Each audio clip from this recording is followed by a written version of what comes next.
से उनको इंसाफ की तवक्को रखनी चाहिए। बिल्कुल।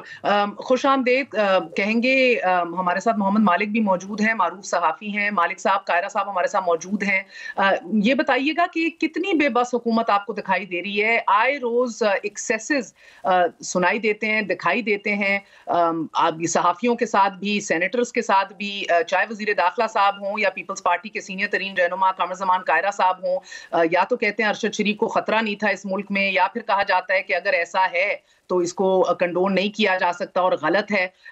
मेरा मतलब है कि ये बेबस हुकूमत है, ला इल्म हुकूमत है, या मुकम्मल इल्म और इख्तियार रखती है, या वाकई इनके पल्ले कुछ है नहीं, या ये तमाम तर एक्सेसेस कभी मौत की सूरत में, कभी अरेस्ट की सूरत में, कभी तशद्दुद की सूरत में जो हमारे सामने आ रहे हैं, ये सारे मनगढ़ंत हैं। मेरा ख्याल है कि गवर्नमेंट का असल में इसमें अफोर्ड करते हैं थोड़ा सा डिस्टेंस रखना, बिकॉज ये इशू बिटवीन एस्टैब्लिशमेंट और इमरान खान की पॉलिटिक्स में ज़्यादा है। इमरान खान साहब वगैरह और उनके लोग वो ये सजेस्ट कर रहे थे कि जैसे इधर से हैं, एस्टैब्लिशमेंट ने तो इतना बड़ा अनप्रेसिडेंटेड स्टेप लिया कि DGI ने आके प्रेस कॉन्फ्रेंस कर दी, और उसका one of the primary motive यही था कि अरशद शरीफ वाला सारा जो इशू था वो उनकी तरफ फिंगर्स पॉइंट हो रही थी। आई थिंक गवर्नमेंट तो बल्कि इसका फायदा उठा रही है। गवर्नमेंट तो इसको ले गई उस एंगल पे कि इमरान खान साहब via ARY and Salman Iqbal, वो तो उस एंगल पे चले गए हैं, बिकॉज इस तमाम इशू के अंदर फ्रैंकली इनकी गवर्नमेंट सबसे ज्यादा as a government, as an allied government, मैं PMLN की बात नहीं कर रहा, लेकिन ना कोई उंगली उठ रही है पीपल्स पार्टी की तरफ, ना उंगली उठ रही है मौलाना की तरफ। अगर इसमें उंगली उठती भी है तो वो सिर्फ PMLN शरीफ खानदान की तरफ उठती है उंगली। So as a government in पे वो इशू इतना बड़ा नहीं है जितना बाकी दो पार्टीज के ऊपर है। ये कायरा साहब, सड़कों के ऊपर जब बैलेट बॉक्स या ब्लड बाथ का तस्करा होना शुरू हो जाए, जब ये एक ओवरऑल सिचुएशन क्रिएट हो जाए, बात सही है मालिक साहब की कि डाइल्यूट नहीं हो सकता इशू, मगर जो कमीशन हुकूमत ने बनाया है उसके अंदर जो साबिक जज को तैनात किया है लाहौर हाई कोर्ट के, उस पे तो अरशद शरीफ मरहूम की अपना खानदान सवालात उठा रहा है। तो यानी कि सर तशवीश भी है और तफ्तीश को फिर ट्रांसपेरेंट भी होना है। तो कौन से एक ऐसे इशू को अगर हम लॉन्ग मार्च में देखें तो एस्टैब्लिशमेंट का नुमाया किरदार, इमरान खान साहब कहते हैं बात उनसे करनी है, परवेज इलाही कहते हैं जिधर बात बनती है उनसे करते हैं। हम अपने कॉलीग्स की शहादत देखें तो उधर भी सवालात जो हैं उठ रहे हैं, ना PFUJ, ना खानदान जो है अरशद शरीफ का, शहीद का, ना वो सेटिस्फाइड है। आपकी कौन से इशू के ऊपर मुकम्मल गिरफ्त और अबूर है आज के दिन? मैं पहली गुजारिश तो ये है कि हमारे यहाँ ये बात दुरुस्त है कि यहाँ पॉलिटिकल गवर्नमेंटें उतनी कंट्रोल में नहीं होती, बहुत सारा इख्तियार डाइल्यूटेड होता है या मुख्तलिफ जगहों पे तकसीम शुदा होता है। हमारा बहुत सारा इख्तियार आपके पास है, बहुत सारा इख्तियार अदलिया के पास है, बहुत सारा इख्तियार एस्टेब्लिशमेंट के पास रहा है।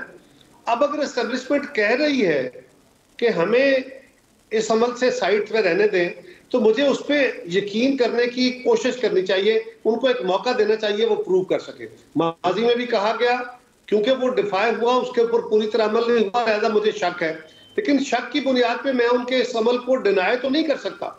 तो मुझे इसको अप्रिशिएट करना चाहिए। दूसरी बात, मैं मालिक की बात को बिल्कुल अप्रिशिएट करूंगा। अरशद हमारा भाई था, साथी था, बड़ा जुर्रत वाला था, उस जैसा और कोई नहीं होगा, लेकिन उसके कत्ल के ऊपर बहुत सारे लोग अपने अपनी सियासत चमका रहे हैं, बहुत सारे लोग अपने अपनी डुगडुगियां बजा रहे हैं। सवाल यह है कि उसकी इन्वेस्टिगेशन होनी चाहिए। ये सवाल कि जी रिटायर्ड जज के ऊपर कमीशन क्यों बना?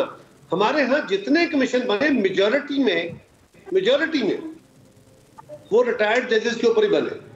लेकिन अगर फैमिली को एतराज है तो मैं बिल्कुल बात करूंगा गवर्नमेंट से, मैं बिल्कुल बात करूंगा कल वजीर आजम से कि फैमिली की तसल्ली होनी चाहिए। हमने तो कहा कि PFUJ के या इंटरनेशनल जर्नलिस्टिक फोरम के लोग भी इसमें शामिल करें ताकि इसकी ट्रांसपेरेंट इंक्वायरी हो।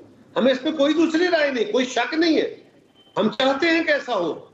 लेकिन अगर इसके ऊपर जिस तरह डिबेट छेड़ी जा रही है वो इसको डाइवर्ट करेगी, डाइल्यूट करेगी, और अगर कोई जमात उसके बैनर लगा के क्या ये आपकी हुकूमत उसकी सिंपैथी लेगी अपनी सियासत के लिए तो वो गलत है। सो उसके क्या ये उसके कत्ल को वो बहुत बड़ा सानहा है, हमें उसकी तहकीकात होनी चाहिए। और जो हमारे शकूक हैं आपने फ्लैग किया, बिल्कुल हम बात कर। आपका क्या ख्याल है कि रिटायर्ड की बजाय हाजिर सर्विस जज हो?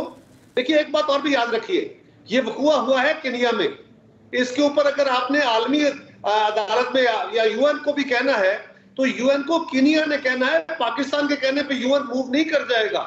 पाकिस्तान का कोई कमीशन जो है वो केनिया में जाके कितना इफेक्टिव होगा, केनियन गवर्नमेंट उसकी क्या हैसियत, उसकी लीगैलिटी होगी, ये बहुत बड़े बड़े सवाल हैं। लेकिन अगर आप लोग समझते हैं कि हाजिर सर्विस जज वो होना चाहिए तो आप एक काम करिए, आप सारे जर्नलिस्टों से बात करें, क्योंकि हर बंदे को इंडिविजुअली जवाब नहीं दिया जा सकता। आप बात करें, मालिक साहब बात करें, RIUJ, PFUJ, ये PFUJ के फोरम से एक डिमांड आनी चाहिए कि जी हमें हाजिर सर्विस जज चाहिए, हम हाजिर सर्विस जज की बात कर रहे हैं। ठीक है कायरा साहब, दो अहम बातें, क्या ये आपकी हुकूमत और वजीर दिफा बिलखसूस इनकी नाकामी नहीं है कि इदारे को खुद आके अपना दिफा करना पड़ा, अपना मौक़िफ़ पेश करना पड़ा? उनके मातहत इदारा, उनको दिफा कर लेना चाहिए था। आपकी हुकूमत को इतना पुरजोश दिफा करना चाहिए था कि इदारे को इधर आके आगे आके ये जरूरत ना पड़ती, और उसके बाद आप जान रहे हैं कि फिर क्रिटिसिज्म जो है वो वन एंड फॉर ऑल सबके लिए कोशर हो गया। Secondly and more importantly, sir Imran Khan चौथे दिन में अब दाखिल हो चुके हैं। नवाज शरीफ साहब ने वजीर आजम को हदायत दी है इनको फेस की सेविंग नहीं देनी। आप जाती